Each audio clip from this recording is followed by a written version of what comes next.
안녕하세요. 말씀을 굽는 시간의 오일기 목사입니다. 네, 오늘 금요일 아침인데요. 이 금요일 아침에도 하나님의 말씀으로 은혜 받게 되길 소망합니다. 오늘 하나님께서 우리에게 주신 말씀은 창세기 33장 1절에서 9절까지의 말씀이거든요. 하나님의 말씀 제가 봉독합니다. 이 말씀을 봉독할 때에 살아계신 하나님의 음성을 들으시게 되길 바랍니다. 하나님의 말씀입니다.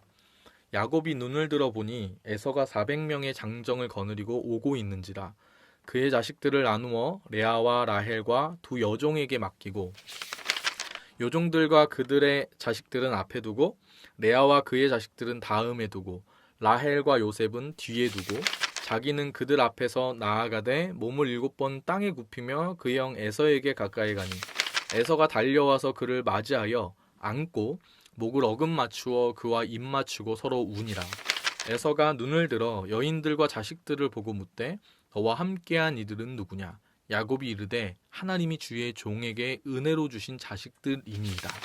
그때 여종들이 그의 자식들과 더불어 나와 절하고 레아도 그의 자식들과 더불어 나와 절하고 그 후에 요셉이 라헬과 더불어 나와 절하니 에서가 또 이르되 내가 만난 바 이 모든 때는 무슨 까닭이냐? 야곱이 이르되 내 주께 은혜를 입으려 함이니이다. 에서가 이르되 내 동생아 내게 있는 것이 족하니 내 소유는 내게 두라. 아멘.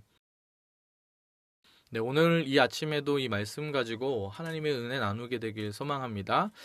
야곱의 이야기가 이렇게 이어질 때 가장 야곱의 이야기의 절정에 해당하는 부분이 32장과 33장의 말씀입니다. 왜냐하면 이제 자기의 친형 에서와의 그 태어나면서부터도 그 형의 이제 발꿈치를 잡고 태어나는 야곱의 삶, 이 삶이 경쟁 가운데 항상 있었던 삶이고 남을 속이고 자기 혼자 잘 되려고 하는 그 삶을 살아왔는데 이 삶의 처음에 이제 문제의 발단으로 보여준 게 뭐냐면은 이 팥죽 한 그릇으로 형에게 장자의 명분을 산 것, 그리고 이 어머니와 결탁해가지고 형을 속이고 장자의 축복을 받은 거란 말이죠. 이 사건의 결국 마지막 종착지가 어떻게 되는가? 예. 요거를 이제 32장에서 33장에 이르러서 보여주는 겁니다. 결정적인 문제 해결을 보여주는 건데 그게 뭐냐면은 이 친형 가나안으로 돌아가서 친형 에서와 만나는 그 장면을 보여주는 것이죠. 그래서 33장에서는 실제로 그 에서를 만나는 그 장면에 대한 이야기를 하기 때문에 이게 클라이막스인 거고요.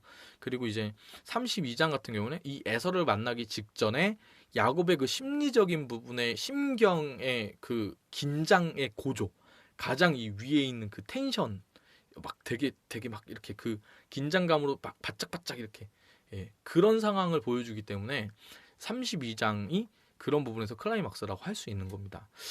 근데 이 32장에서 어떤 일이 일어나냐면 하나님께서 야곱과 싸우셔서 져주시는 거죠. 씨름하셔서. 그래가지고 이름을 바꿔주시는데 어떻게 바꿔주시냐면 야곱이라는 그 속이는 자라는 뜻을 가진 이름에서 이스라엘이라는 이름으로 바꿔주십니다. 하나님께서 승리하신다.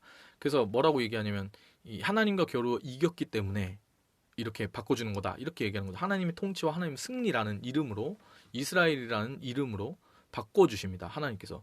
근데 성경에서 늘 말씀드리는 거지만 이름을 바꾼다라는 것은 결국에 뭐냐면은 이 사람의 단순히 이름만 바뀐 게 아니라 이 사람 자체가 바뀌었다는 걸 뜻한다라고 제가 몇 번 말씀드렸죠.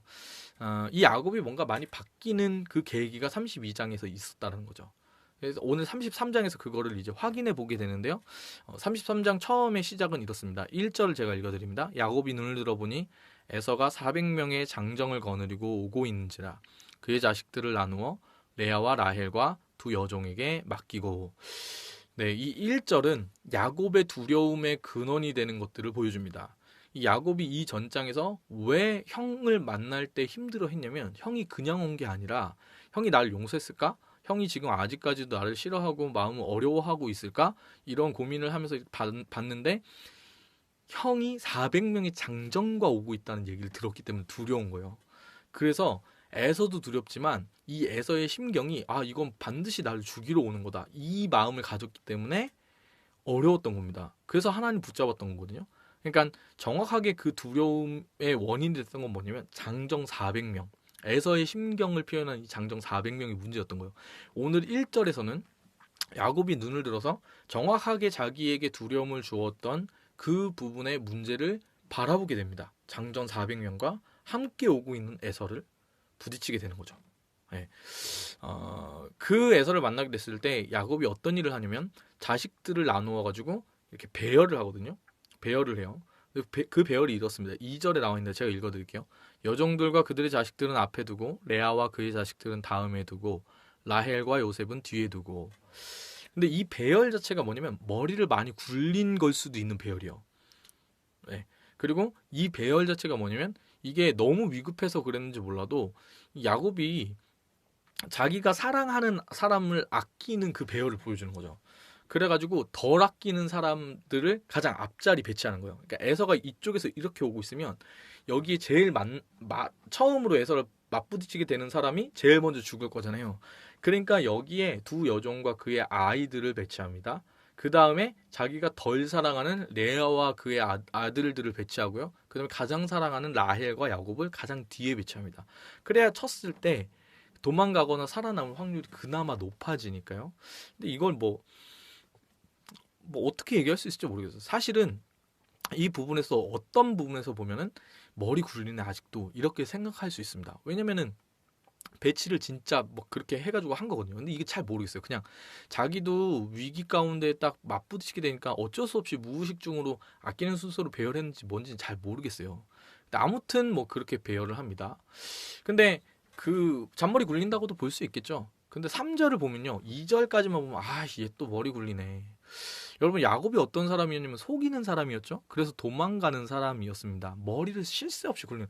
2절까지만 보면 야곱 아직 멀었는데 이 생각을 할 수도 있어요. 그런데 오늘 3절을 보면은요. 그 이스라엘로 이름이 바뀐 야곱이 달라진 부분들을 보여줍니다. 제가 한번 읽어드릴게요. 자기는 그들 앞에서 나아가되 몸을 7번 땅에 굽히며 그의 형 에서에게 가까이 가니. 여러분 야곱은 항상 뒤에 있는 사람입니다. 이 야곱은 항상 도망을 왜 간 거냐면 속이고 나서 그에 대한 책임을 자기가 지기가 싫은 거예요. 그러니까 뭐 하냐면 항상 도망자의 삶을 사는 거죠. 책임을 회피했던 사람입니다. 그래서 이 전장의 32장을 보더라도 야곱이 그 약복강가에서 홀로 남습니다. 다른 사람들을 먼저 보낸다는 거죠. 자기가 뒤에 남아있는 사람이 야곱이에요. 근데 오늘 이 3절에 보면은 야곱이 어떻게 하냐면 그들 앞에서 나아가되, 항상 뒤에 숨어가지고 제일 무서워가지고 벌벌 떨었던 이 야곱이 자기의 가장 큰 두려움인 형과 그 400명의 장정 앞에 그냥 떳떳하게 나아간다는 거예요. 나아갑니다. 그러고 나서 7번 땅에 이렇게 절을 하죠. 그건 뭐냐면 형님이 나의 주군입니다. 이 원래 그 밑에 있는 사람이 자기 주군을 향해서 절할 때 7번 절하는 거거든요. 이 당시 풍습이. 그래서 그렇게 절을 하고 그의 형 에서에게 가까이 갑니다. 이게 무엇을 뜻하냐면 야곱이 자신의 여러 가지 문제들을 더 이상 회피하지 않고 직면한다는 것을 보여주는 겁니다. 사랑하는 여러분, 이 부분이 우리가 생각할 수 있는 여러 가지 부분들이 있습니다. 우리가 하나님을 믿을 때 그리스도로 말미암아서 우리의 삶 가운데 구원이 임했을 때 관점의 변화가 일어난다고 말씀드렸죠. 우리의 작고 좁은 그 시야와 관점에서 벗어나서 하나님의 관점이 우리 안에 들어오는 겁니다. 그때 우리가 살아나게 되는 거예요. 땅의 것만 바라보던 우리가 하늘의 그 시민권 가진 자로 하늘의 법칙으로 살게 됩니다. 이걸 로마서에서는 죄와 사망의 법 안에 있던 우리가 이제 생명의 법 가운데로 옮기었다. 생명과 성령의 그 법 가운데로 옮기었다. 이렇게 얘기하는 거죠. 네, 근데 요 관점의 변화가 있었을 때 여러분 우리 안에 특별히 이런 관점의 변화가 있게 되길 소망하는데요. 세상의 사람들은 왜 그런 인생을 살고 그렇게 저렇게 그냥 이렇게 저렇게 살아가냐, 힘들게 살아가냐, 그 원인을 보면은 자기의 삶에 있어서의 책임을 자기가 지려고 하지 않기 때문에 그렇습니다. 직면하려고 하지 않기 때문에 그렇습니다. 여러분 청소년기에 뭐 방황할 수 있어요. 여러 가지 부분에서 그런 어려움이 있을 수 있는데 어떤 일을 일으키고 문제를 일으키고 나서 소년원이나 이런저런 부분에 들어가게 된 친구들을 만나게 되면 다 뭐라고 얘기하냐면 자기는 그렇게 될 수밖에 없었다라고 얘기합니다. 그 말이 뭐 어떤 부분에서 보면 틀린 건 아니에요. 네, 우리 엄마가 우리 아빠가 이랬다. 내 주변에는 친구들이 이랬고 우리 가정이 이랬고 나를 둘러싼 상황과 환경들이 이랬다. 그 말은 틀린 말은 아니에요. 근데 인생이라는 거는요. 팩트가 아니고 일어난 일에 대해서 당사자가 어떤 해석을 하냐에 따라서 너무 달라지는 거거든요. 달라지는 거예요. 그래서 우리가 기도해야 되는 건 뭐냐면 하나님께서 바라보시는 대로 그 사건을 내가 똑같이 바라볼 수 있는 그 해석을 하게 해달라고 기도해야 돼요. 근데 우리가 그런 식으로 해석하지 않을 때, 우리 뜻대로 해석할 때 어떻게 되냐면요, 남 탓을 하게 돼요. 그러니까 이들이 얘기하는 건 맞겠죠. 그들의 아버지가, 그들의 어머니가 그랬겠죠.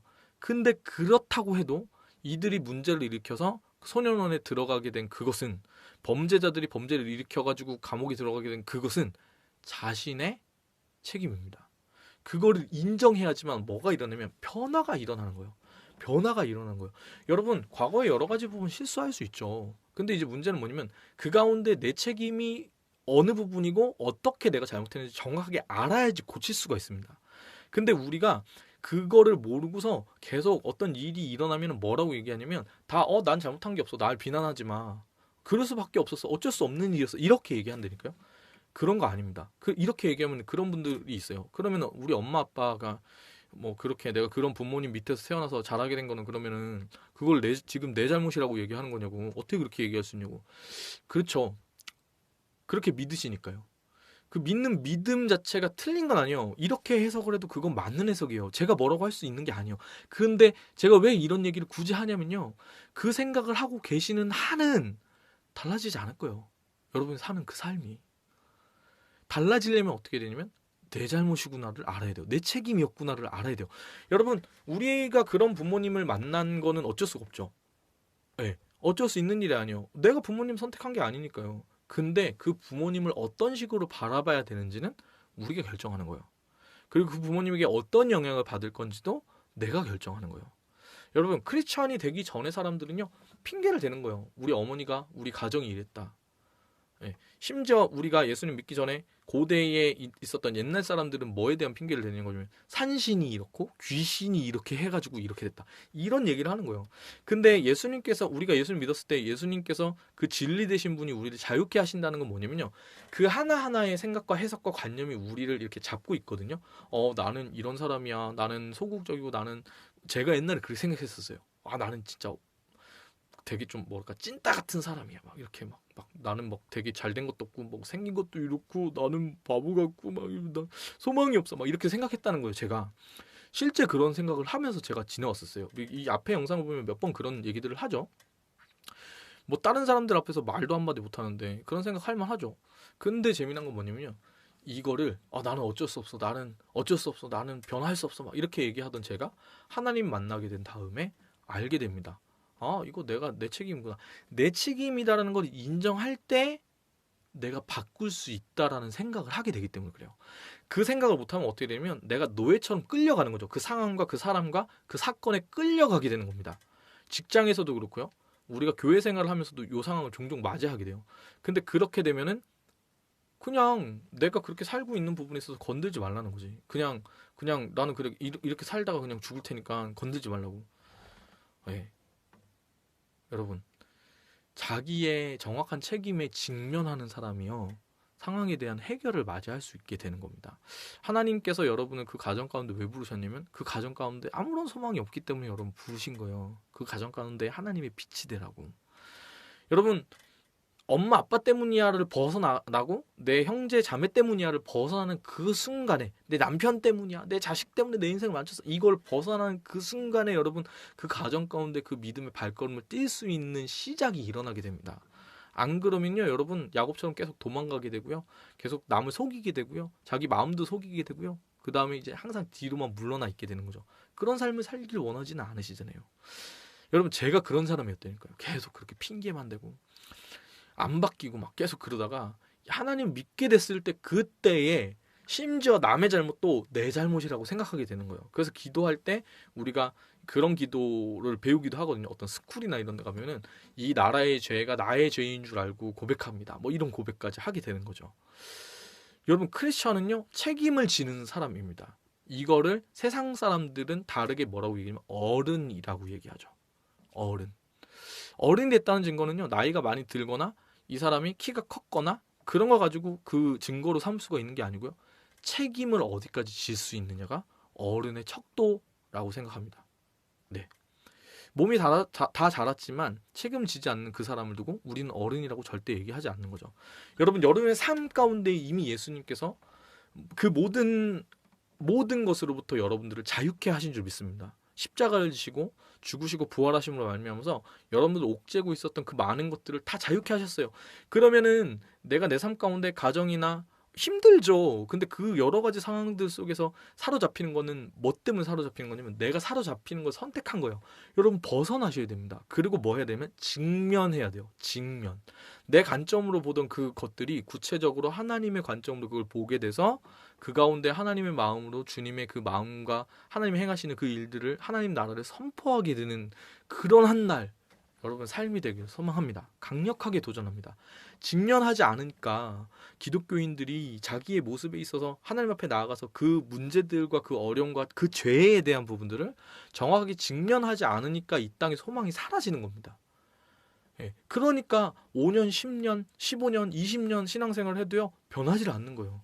결정적인 그 부분의 그 문제, 이거를 이제 영적인 아킬레스건이라고 할 수 있는데, 그 영역이랑 그 내가 책임을 회피하고 있는 그 영역, 하나님 이건 건드리지 마세요. 나한테 우리 어머니 아버지 전도하라고 하지 마세요. 난 그 사람들 인정하지 않아요. 뭐 이렇게 그 관점이 안 바뀌니까 하나님 역사를 어떻게 하시겠어요. 하나님 그거 얘기하고 싶으신데 말도 못 꺼내게 하는데. 여러분, 오늘 그럼 혹시 없으세요? 하나님과 한번 대화해보세요. 하나님 그 가운데 여러분들 믿음이 자라나길 원하세요. 5년이 돼도 10년이 돼도 하나님 나 신앙 정체가 된 것 같아요. 안 느는 것 같아요. 이렇게 생각하시는 분들이 있다면 막 그런 얘기 혹시 들으세요? 한 15년 신앙생활에 야, 너 바뀌는 게 없냐? 예수님 헛 믿었냐? 이런 얘기 혹시 들으신다면 여러분 고민해 보셔야 됩니다. 고민해 보셔야 돼요. 그 직면이 일어나게 되길 소망합니다. 뒤로 피하는 게 아니라 에서 앞으로 야곱이 당당하게 나아가게 되는 것이죠. 근데 왜 그렇게 당당하게 나아갈 수 있었냐 이렇게 보면은요, 뒤에 부분에 그게 나와요. 5절에서 이제 이 참 놀라운 해결이 일어나, 4절에서 놀라운 해결이 일어났는데 어떤 해결이 일어나냐면, 에서가 너무 무서웠잖아요. 근데 에서가 자기 죽일까봐 너무 무서웠는데 에서는 이미 제가 이 앞에 영상에서 그런 얘기는, 에서가 사실은 되게 멋있는 사람일 확률이 높다 그랬었죠. 물론 하나님 모르죠. 근데 그냥 세속적인 관점에서 보면 좀 화통한 사람일 확률이 높아요. 얘는 이게 야곱이 앞서서 보낸 예물 때문에 마음이 풀렸는지 뭐 때문인지 모르겠지만 아무튼 얘는 요 장에서만 보면은 자기 동생을 향한 앙금이 남아있지 않아요. 그래가지고 달려서 그걸 딱 맞이해서 안고 입을 맞추는 거예요. 여러분 그런 경우 없으세요? 되게 고민하고 되게 걱정하고 막 밤을 새면서 하나님 진짜 이거 들어주셨는데 막 이 사람 때문에 이 상황 때문에 이 사건 때문에 너무 힘들다고 막 어떡하지 내일 되면은 그 사람 만나가지고 이렇게 해야 되는데 막 이렇게 고민하다가 내일 되면 그 일이 터질 텐데 막 이러면서 막 고민하다가 기도했는데 그 다음 딱 됐는데 이 사람 만났는데 아무렇지도 않게 그냥 딱 지나가는, 안도의 한숨을 내쉬는. 여러분, 야곱이 나를 세가지고 하나님과 씨름할 만큼, 그래서 반드시 나를 축복하기 전에는 보내줄 수 없다고 얘기할 만큼 간절했었는데 이 사람 앞에 하나님이 이렇게 해결을 해주시는 거야. 가장 최고로 좋은 방법이었죠. 에서에게 그 아무런 앙금이 남아있지 않은. 네. 그래가지고 그 하나님의 은혜의 해결을 야곱이 경험합니다. 근데 이 다음에 보니까 이 어떻게 야곱이 해결이 된 건 된 거고 3절에 어떻게 해서 이 에서에게 당당하게 직면함으로 나아갈 수 있었냐를 딱 보면은요, 5절에서부터 우리가 읽은 9절까지 보면은 이 해답이 나와 있는데 어떻게 나와 있냐면 5절에서 보면 이렇게 얘기합니다. 에서가 이제 야곱을 이렇게 본 다음에 인사하고 나서 보니까 뒤에 자식들이 막 사람들 막 있는 거예요. 얘네 뭐야? 이렇게 물어보는 겁니다. 알고는 있었겠지만 예의로라도 물어봤겠죠. 처와 자식인 것 같다. 그러면서 이제 물어보는 거예요. 이 사람 이들은 누구냐? 그렇게 얘기했더니 소개를 해주는 거예요. 근데 뭐라고 얘기하냐면 이렇게 얘기합니다. 주의 종에게 하나님이 은혜로 주신 자식들이다. 여러분, 하나님의 은혜가 야곱과 항상 함께 있었죠. 야곱에게 하나님 약속을 해주셨는데 두 가지였어요. 하나는 너로 큰 민족을 이루게 될 거다. 너가 큰 가정을 이루게 될 거다. 두 번째는 뭐냐면 너가 이 가나안 땅으로 돌아오게 될 건데 너가 부자가 될 거라는 약속을 또 해주셨죠. 네. 근데 보세요. 하나님의 그 약속 중에 이루어지지 않은 게 있습니까? 다 이루어졌어. 다. 지금 보면은 야곱이 이 아버지 어머니 집을 떠났을 때는 그냥 진짜 지팡이 하나만 의존해가지고 떠났는데 지금 보면은 한 가정을 이뤘죠. 아주 큰 가족을 이뤘습니다. 근데 그 뒤에 보면은 뭐라고 나오냐면 이 에서가 너가 나한테 이렇게 보낸 그 때들은 뭐냐? 도대체 이거 뭐였어? 왜 보낸 거야? 이렇게 물어보니까 야곱이 이르되 에서한테 바치는 예물이라고 돌려서 얘기한 거예요. 내 주께 은혜를 입으려 함이니이다. 당신한테 드릴 거예요. 형한테 줄 거예요. 주고 싶어서 보낸 거예요. 이렇게 얘기합니다. 그랬더니 에서가 뭐라고 하냐면 내 동생아 내게 있는 것은 돌아.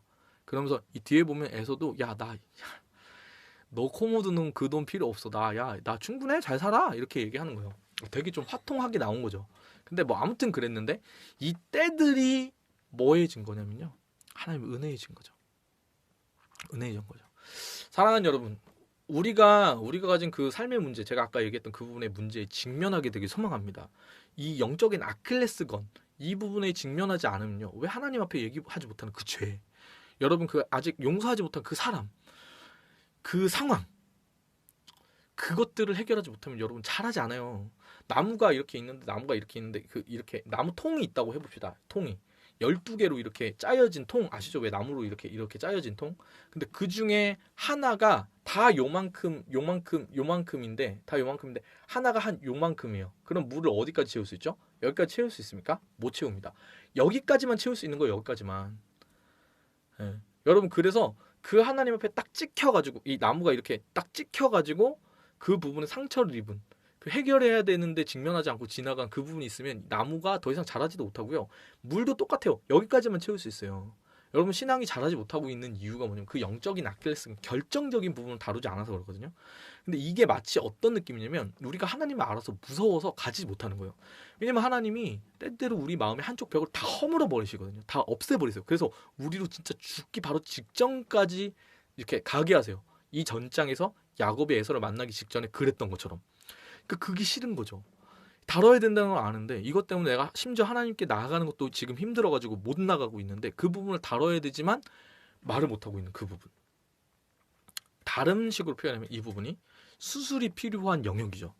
근데 우리가 그 부분을 가지고 있을 때 나가지 못하거든요. 이 우리를 수술대 위에 두신 하나님이 우리를 바라보시는 그 눈은 싸늘합니다. 왜냐면은 수술이니까요. 그리고 우리가 눕게 되는 그 수술방 위에 그 수술대는요. 차갑습니다. 따스한 침대가 아니에요. 그래가지고 거기에 딱 누웠을 때 하나님이 우리를 보시는 눈빛도 싸늘합니다. 왜냐면 수술을 해야 되니까. 영혼에 관련된 부분이니까.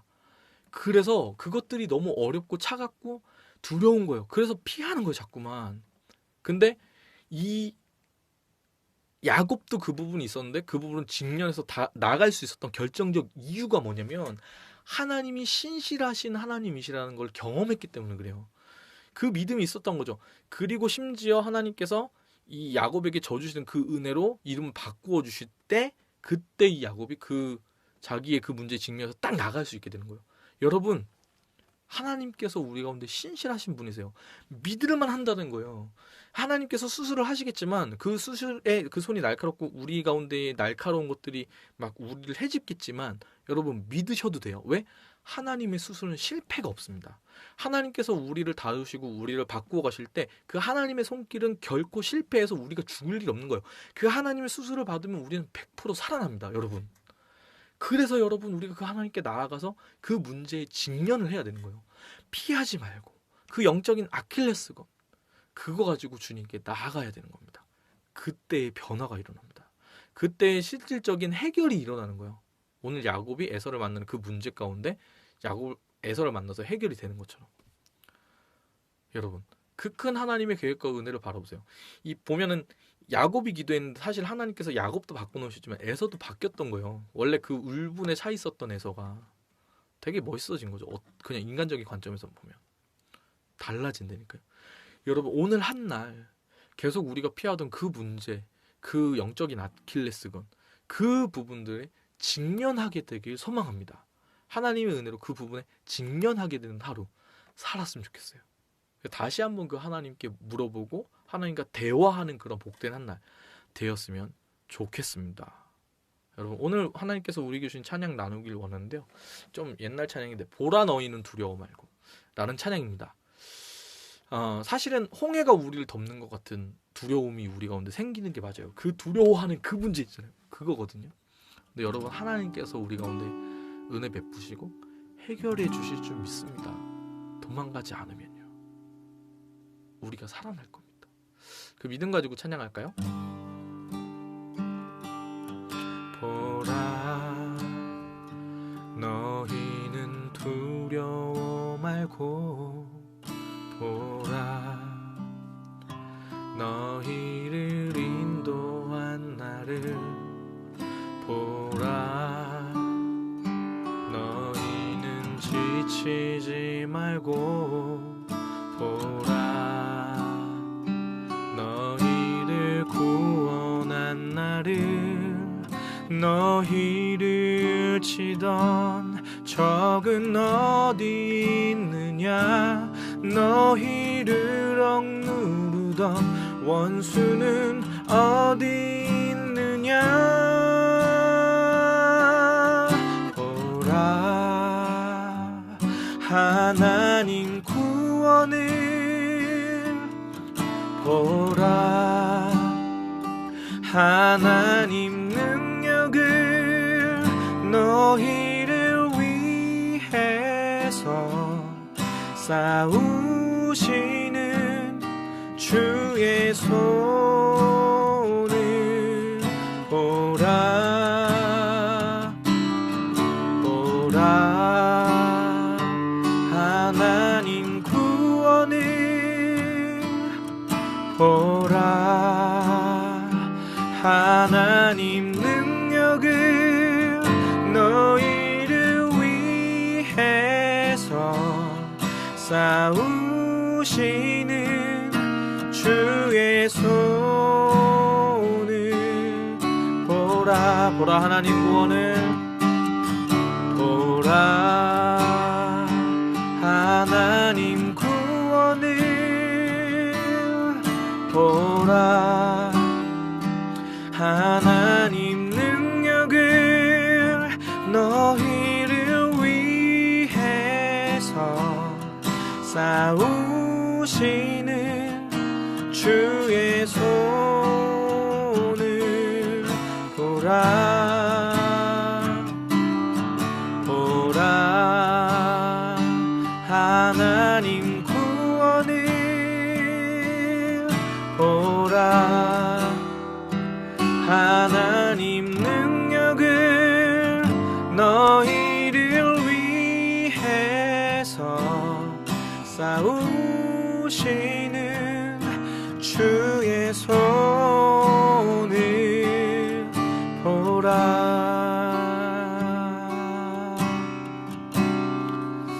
사랑의 주님, 오늘도 우리가 살아계신 하나님께 나아갑니다. 이미 우리를 구원하신 하나님, 우리의 삶을 지금까지 지켜주셨던 신실하신 하나님의 은혜 바라볼 때에 주님, 야곱에게 그 약속하신 것들을 다 이루신 그 하나님, 동일하게 우리의 삶 가운데 약속하신 것들을 하나도 지키지 아니하신 것이 없는, 우리가 지금까지 살아서 숨 쉴 수 있도록 우리 삶을 인도하신 주님 바라볼 때에 하나님, 우리가 주님을 믿는 그 믿음으로 우리의 영적인 아킬레스건들 가운데 우리의 삶에 모나고 상처가 생겨서 골마서 터지고 있는 그 썩어가고 있는 부분들을 향해 나아갑니다. 주님, 여태까지 주님께 고백하기도 어렵고 그래서 피해왔던 그 영적인 문제들, 내 삶의 가장 큰 문제가 되는 부분들 가운데 주님, 오늘 내가 직면하게 하여 주시옵소서. 하나님의 그 수술대 위로 내가 나아갈 수 있도록 인도하여 주시옵소서. 그때 하나님이 나를 다루시고 만지실 때에 아프고 두렵고 걱정도 되지만 하나님의 그 수술은 실패함이었고 하나님께서 나를 다루실 때에 내가 새로워질 거라는 그 믿음, 말씀으로 내가 회복될 거라는 그 믿음 가지고 오늘 그 부분의 문제들 가운데에 직면하는 한 날을 우리가 살아가게 하여 주시옵소서. 주님, 우리가 피해오던 그것들 가운데에 하나님을 경험하게 되길 소망합니다. 우리를 구원해 주시는 놀라운 은혜 체험하게 되길 소망합니다. 그렇게 행하시주면 찬양하고 감사드리며 예수님의 이름으로 기도합니다. 아멘. 사랑합니다. 축복합니다.